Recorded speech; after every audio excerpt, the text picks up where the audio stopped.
स्वर्ग recording studio Kusheshwar स्थान भगोलिया।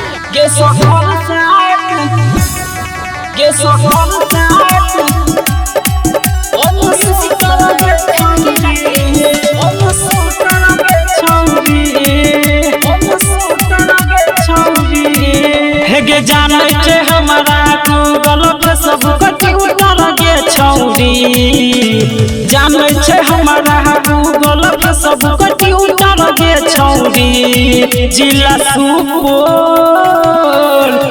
सुपौल के छियै हम शूटर गे छौरी, गे सहरसा के छियै गे हम शूटर गे छौरी।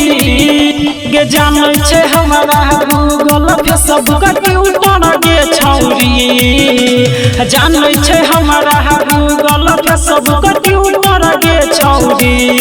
जिला सुपौल के छियै हम शूटर गे छौरी, गे सहरसा के छियै गे हम शूटर गे छौरी।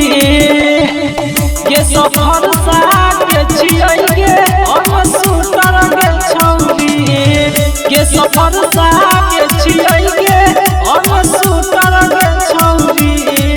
छेड़तौ जे कोनो सरवाली है हमरे नाम गे, फट फट छूटे लगतै माथा में से घाम गे, के बुझली। छेड़तौ जे कोनो सरवाली है हमरे नाम गे, फट फट छूटे लगतै माथा में से घाम गे।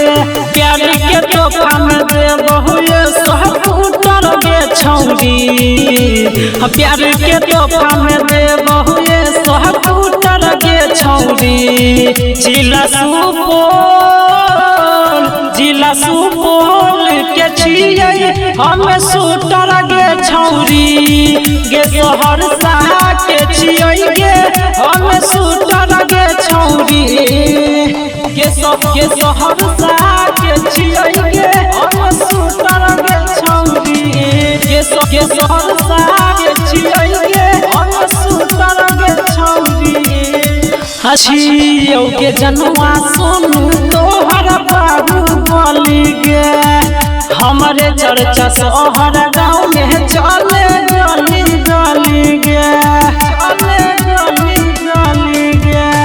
हाँ कौ के जनुआ सुनु तोहर बाहुबली गे, हमरे चर्चा शहर गाँव में चले गली गली गे। रखै छै राजेश मफिया वाला ने चल गे छौरी, रखै छै राजेश मफिया वाला ने चल गे छौरी। जिला सुपौल के छियै हम शूटर गे छौरी, गे सहरसा के छियै गे हम शूटर